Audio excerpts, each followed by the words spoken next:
estamos no encontro 15, que é o último encontro relativo ao capítulo 2 do livro O Homem e seus Símbolos.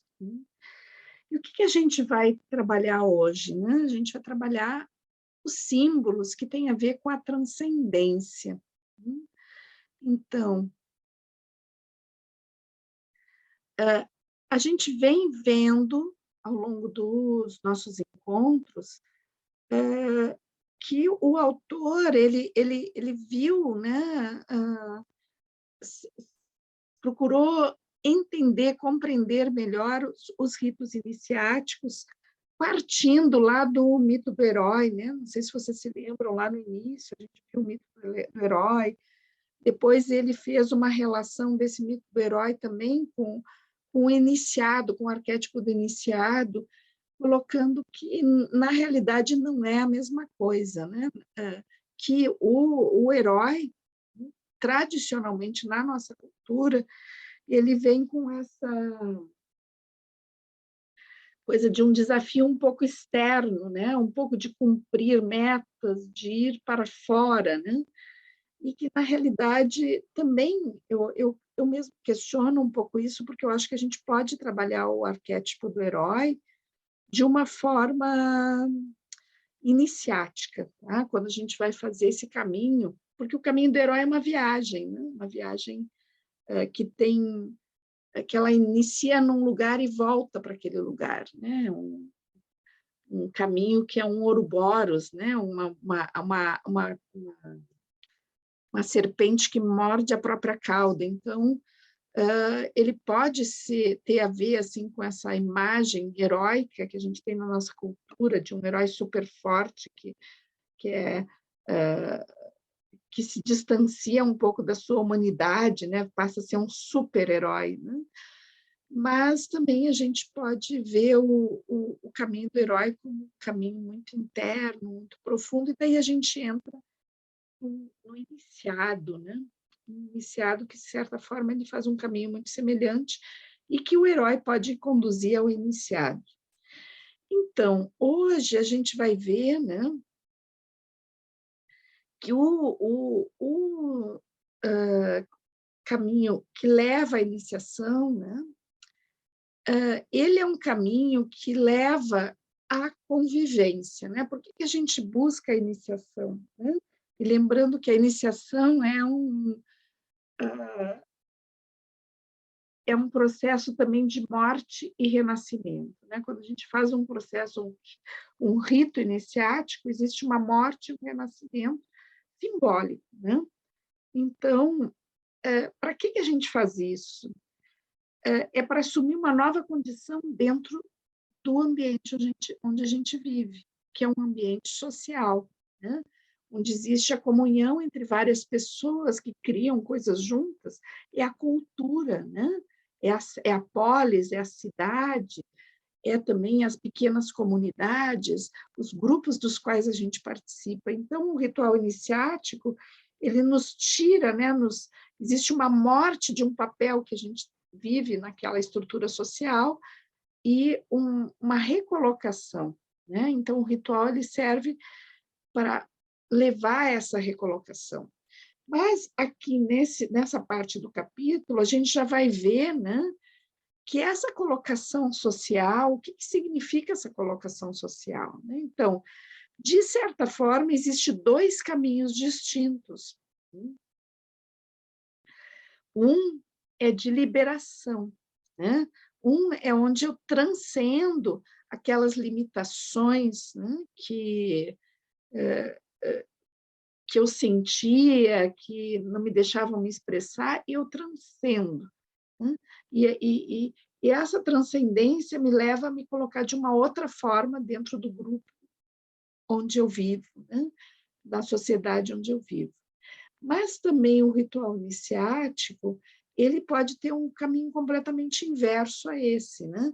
Que é um caminho de adaptação, que é um caminho de contenção. Então, eu morro por uma determinada fase da minha existência, eu morro para uma determinada forma de ser no mundo e me adapto a um outro estilo que a minha cultura pede. Então, se esses processos de liberação e contenção não são trabalhados de uma forma muito integrada, pode acontecer que o processo de contenção ele elimine o processo de liberação, fazendo com que a gente fique numa situação como que preso a um determinado papel social, né? Então, aqui a gente entra numa coisa de superficialidade, onde se corta essa conexão profunda com o ser, né? E se cumpre um papel social, né? E muitas vezes o rito ele serve para encaixar a pessoa nesse papel. Vou tomar um pouquinho de água, como eu disse para vocês, minha garganta hoje não está boa, né?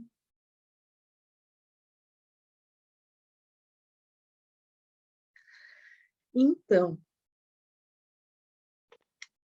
é isso, né? O ritual iniciático ele introduz o iniciado num determinado âmbito social. Então, se esse processo está integrado, se esse processo leva em conta o ser profundo dessa pessoa, né? Esse ritual ele vai iniciar a pessoa dentro de um papel social, né? Os papéis sociais são importantes, porque eles nos dão um lugar naquela sociedade, né?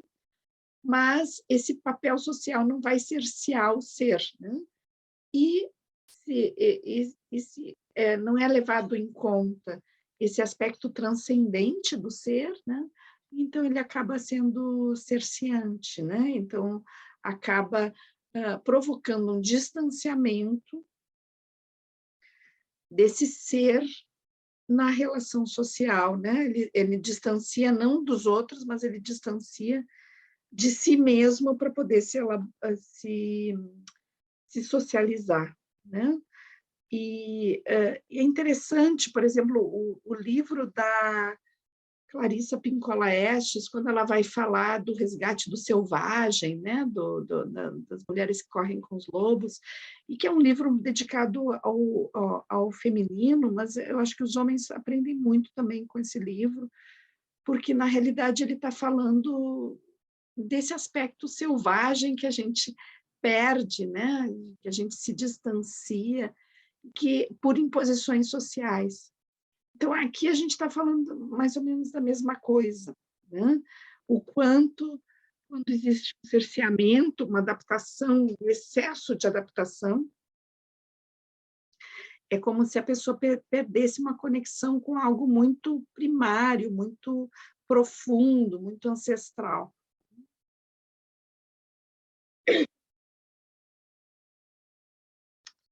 Então, o nosso autor, ele busca, através do capítulo, né, desse item, desse capítulo, nos resgatar justamente os símbolos, né, os símbolos arquetípicos que vão, e também os rituais, que vão servir para o processo de transcendência, o processo de liberação.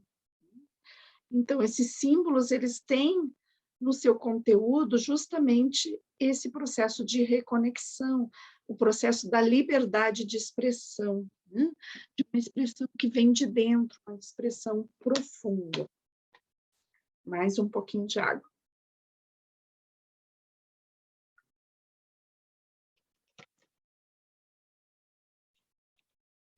Então, na realidade,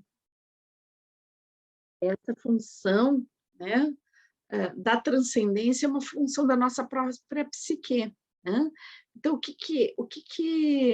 quando a gente realiza essa função, o que a gente está transcendendo, né?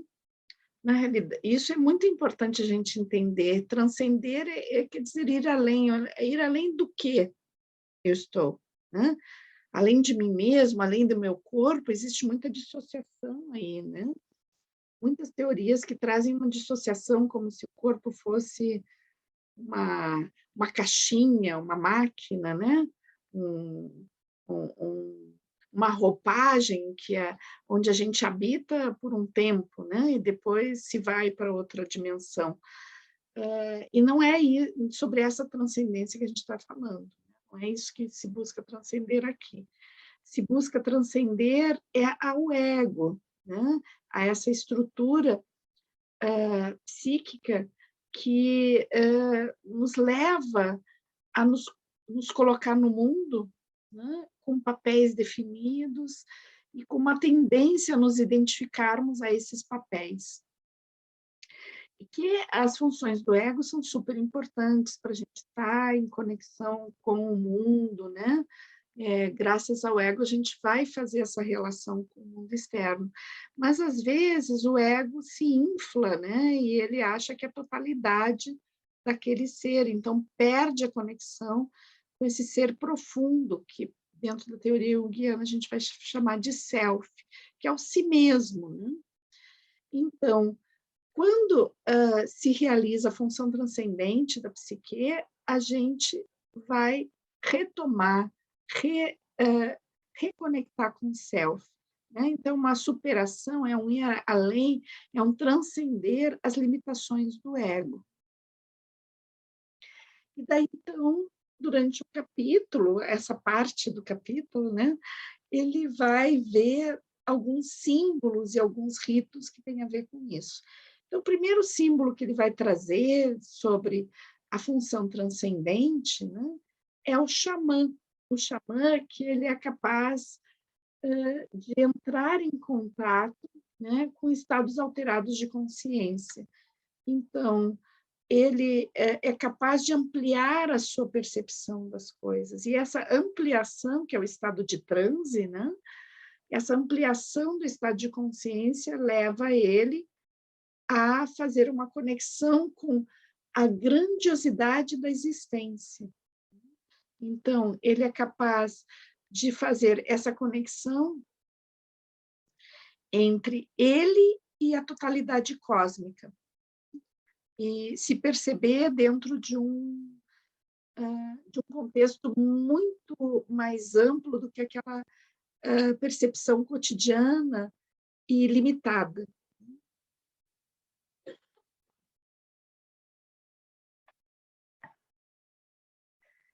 Depois, também, ele vai falar que o xamã, muitas vezes, ele se transforma em um pássaro, ele voa, né? E daí a gente entra em outro símbolo de transcendência, que é o pássaro. E é interessante porque esse símbolo a gente usa em biodança, né? Que é o símbolo é a garça, que é justamente essa capacidade de voar muito alto e entender o contexto geral das coisas. Então, novamente, né? Uma ampliação do estado de consciência a partir dessa conexão com a altura, né? Essa conexão com o sair da Terra é interessante porque nenhum pássaro vive eternamente no céu, né? Então, ele sai da Terra e vai para o céu. Então, justamente faz essa conexão, né? Terra-céu. Essa conexão a gente vai ver em todos os símbolos de transcendência, que é a conexão com esses dois elementos, né? E um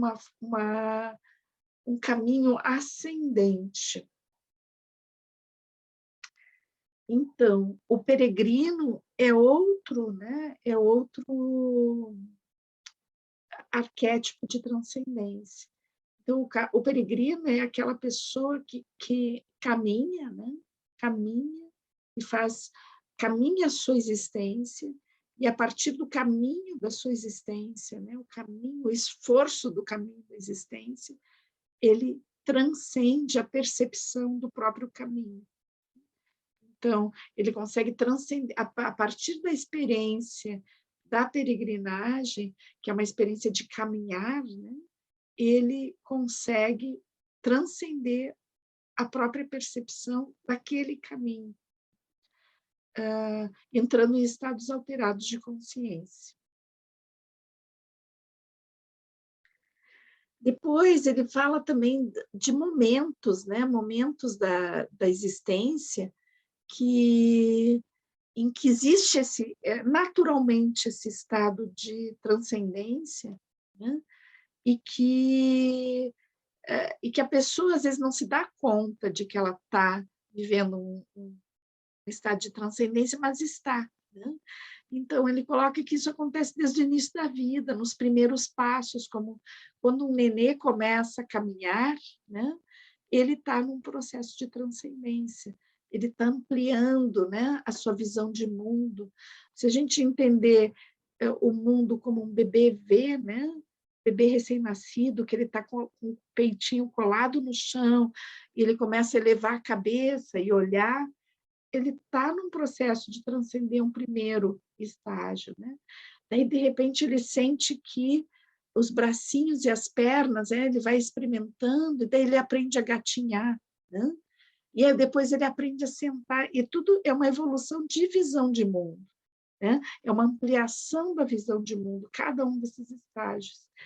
E daí, quando ele começa a andar, porque começar a andar é o começar o processo de autonomia, né? É o dar os primeiros passos existenciais. Então, aí existe também, né, as nossas primeiras experiências de transcendência. E, de certa forma, também as primeiras experiências de morte e renascimento, porque, na realidade, o que acontece?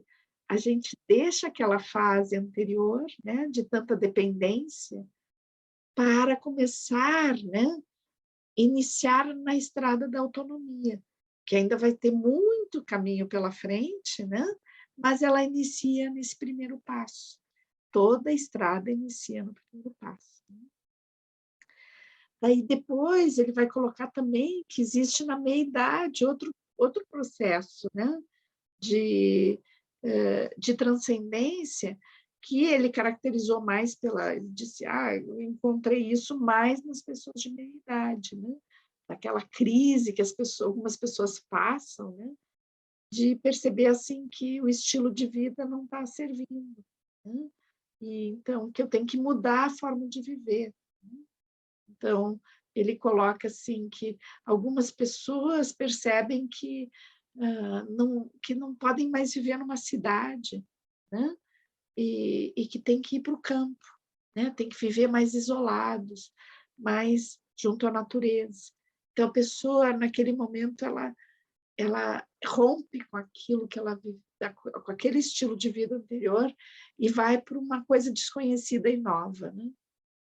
Mas ele também coloca, mas algumas pessoas também passaram toda a sua vida isoladas, né?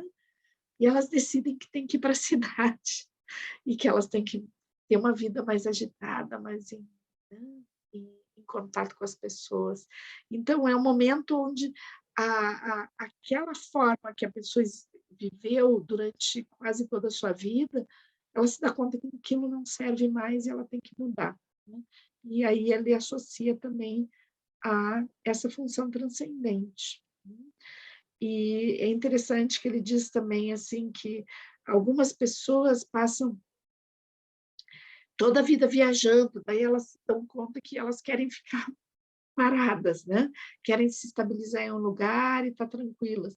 E outras que nunca saíram de casa, sempre viveram no mesmo lugar, e daí elas querem viajar, né? Então, é sempre uma coisa contrastante, né? Entre um estilo de vida e outro. Parece que aquela falta te leva a um outro extremo, né? E que é um desejo, né, de vivenciar algo, de ter uma determinada experiência que nunca foi vivenciado, como se algo estivesse latente ali querendo se expressar. Porque o hábito, a forma, o estilo de vida não permitia aquilo expressar, né? Então, é um momento onde a gente permite que essa expressão do ser venha à tona e busque essa experiência, né?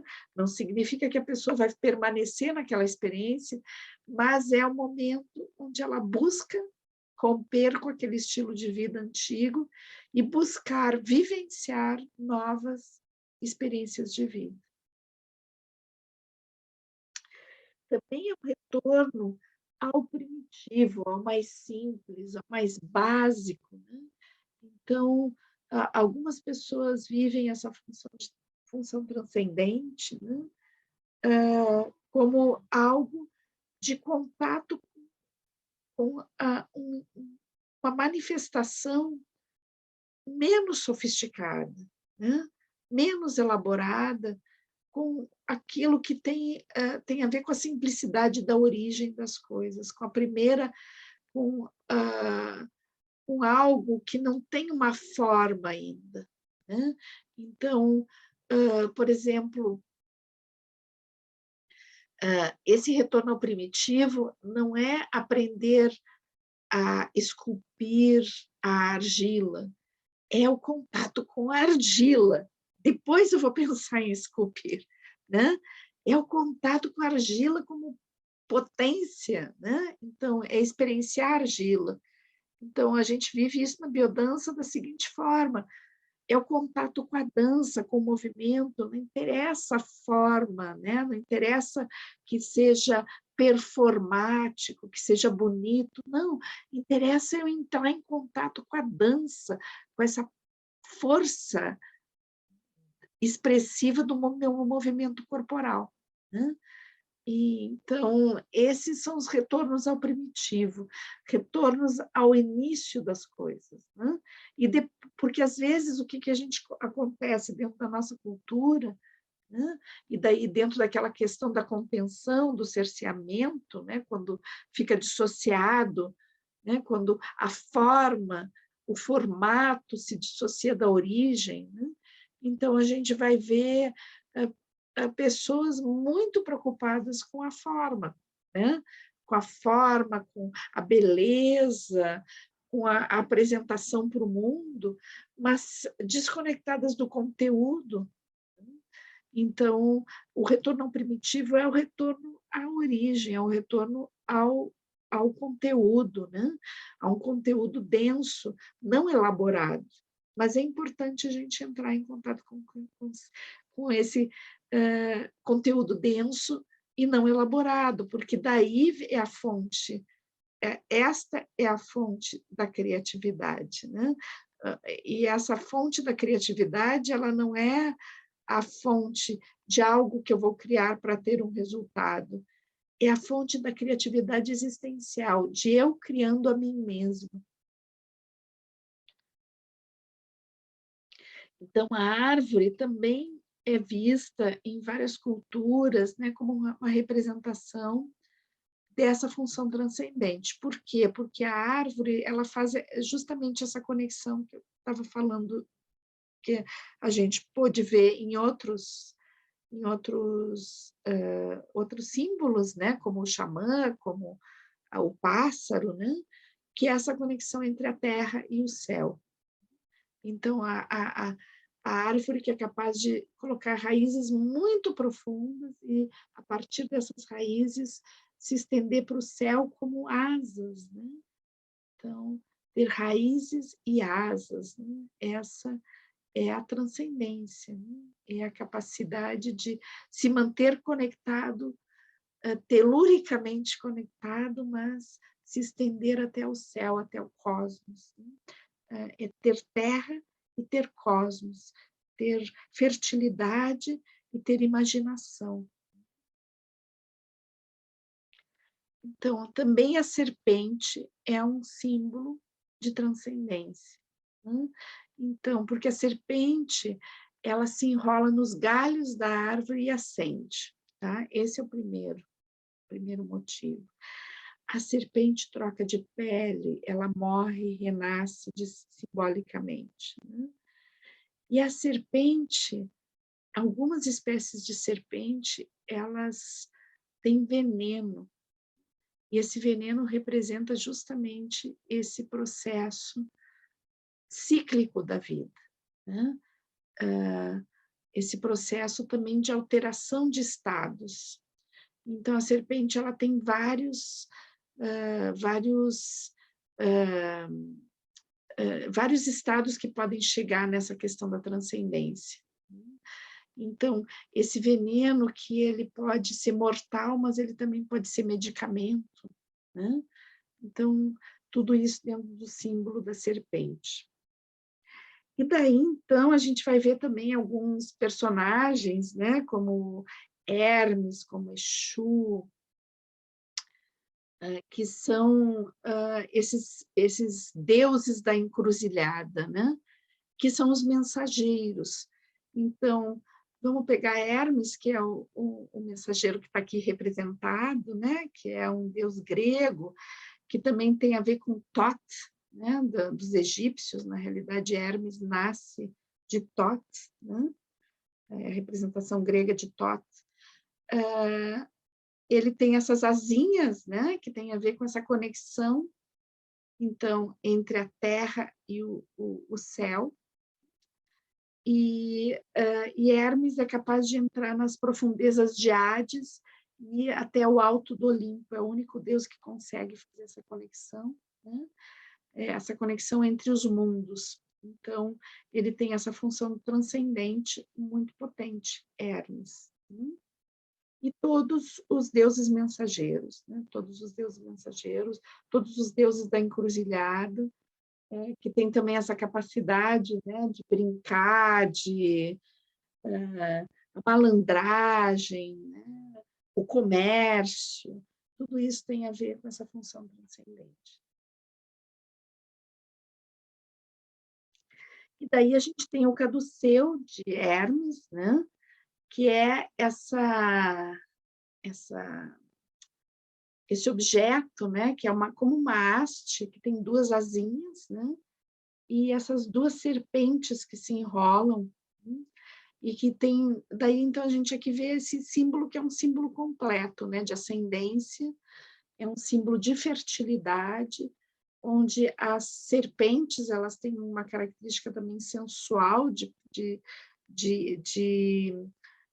está relacionada à fertilidade, né, à fecundidade também, e as asas, né, as asas que levam essa conexão da serpente, que é tão terrena e tão telúrica, né, leva a uma ascendência disso. Né? Então, o caduceu ele tem uma representação muito forte como símbolo de transcendência.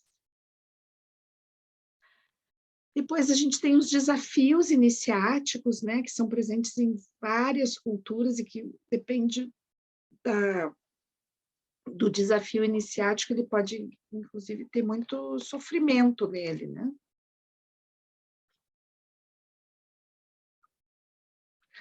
Tem risco de morte, o desafio iniciático, né? Como nasceu. Existem ritos em alguns povos, como entrar no bosque, um menino, né? Um pré-adolescente entrar no bosque sozinho, ficar alguns dias dentro e buscar sobreviver, né? Então, esses desafios iniciáticos, muitas vezes, depende da cultura do povo, pode ser que a pessoa não sobreviva ao rito iniciático, né? E esse rito iniciático é geralmente de passagem da infância para o mundo adulto. Né? Isso em sociedades que não são estratificadas, né? Não tem classes sociais ainda, são sociedades que vivem grupos muito pequenininhos, né? E então que geralmente elas não têm nem a adolescência, não existe esse período, né? A pessoa faz o processo iniciático, que é um processo longo, às vezes dura 1, 2 anos, né? E que acaba num rito, que é esse rito desafiante, especialmente para os meninos, né?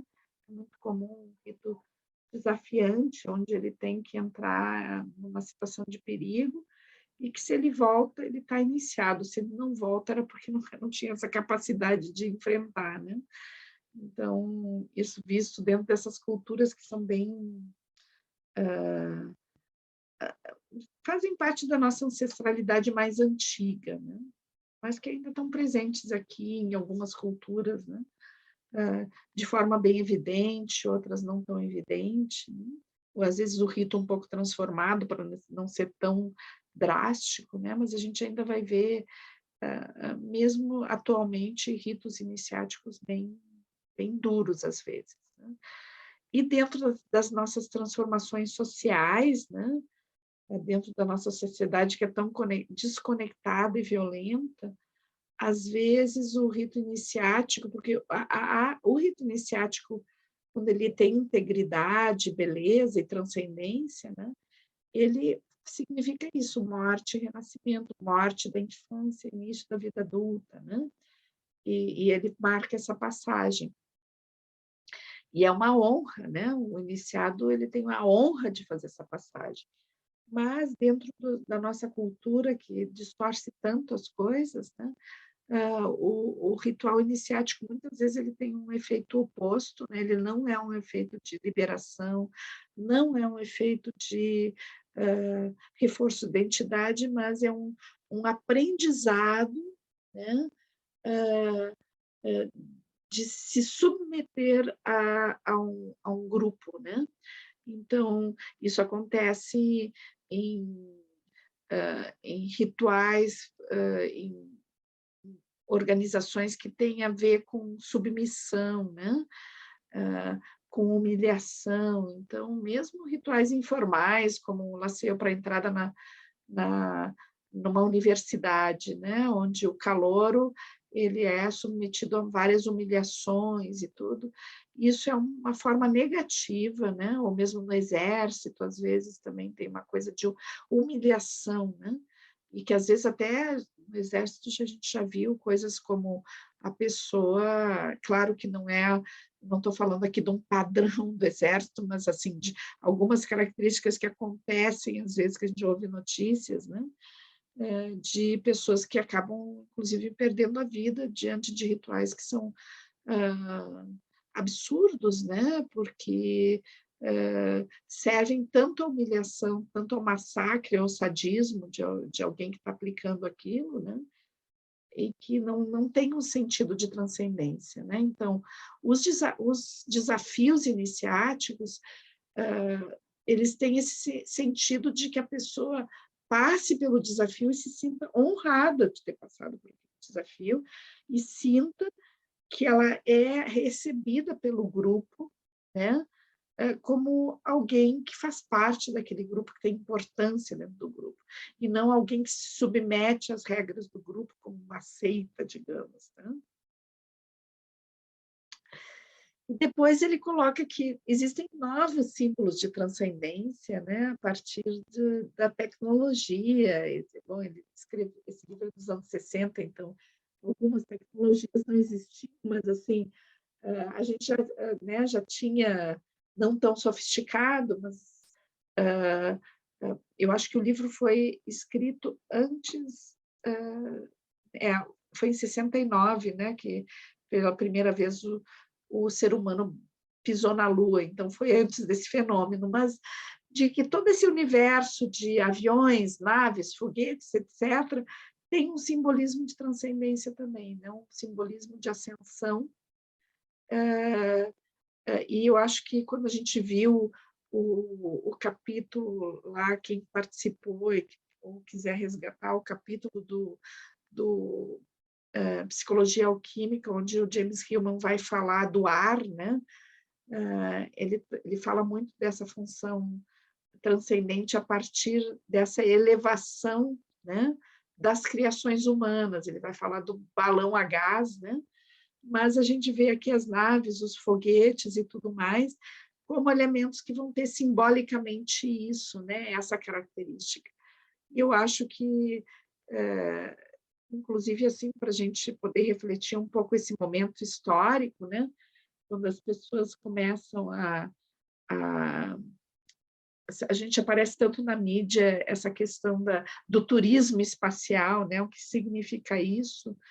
Então, o quanto vai se projetando essa função transcendente externamente, né? E colocando isso como algo novamente cooptando o sentido profundo, né? Do que seria essa conexão para virar algo que pode ser comercializado, que pode ser utilizado. Então, e que acaba perdendo a conexão com o chão, né? Com a terra, com a, a cotidianidade, com tudo que a gente tem passado. Então, quando eu vejo assim, essa coisa do turismo espacial, a fortuna que se usa para, né, se gasta para levar alguém para fora da atmosfera, né? E e a situação que o mundo vive hoje, né, eu acho pouco transcendente, muito pouco transcendente, né? Mas, de qualquer forma, o símbolo, né, do voar, né, e a própria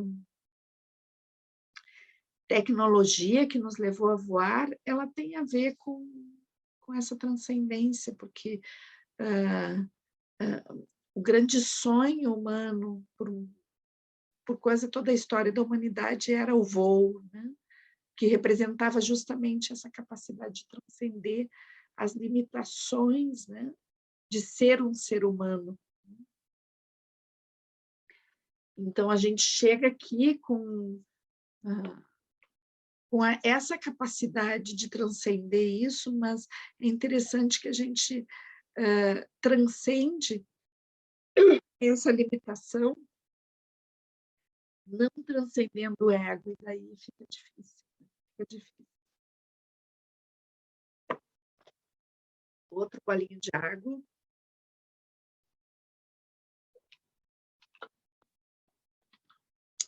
Então, qual é o estado ideal das coisas, né? O que seria interessante a gente poder viver, né?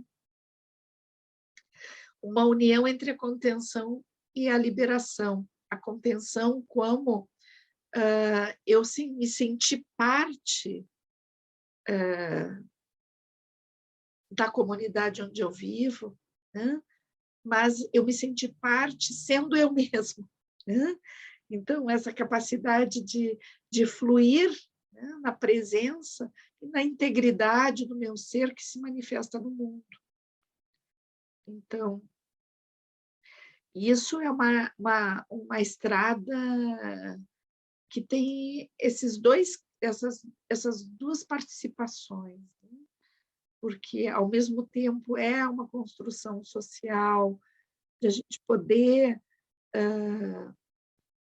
construir relações sociais onde a gente possa enaltecer a singularidade, a expressão divina, bonita de cada ser, né? E possa receber a oferta do propósito de cada um, né? Mas que isso não seja aprisionante, né? Seja realmente a presença no mundo, seja algo que nos leva a cada vez mais nos poder descobrir a respeito de nós mesmos e nos colocar na existência.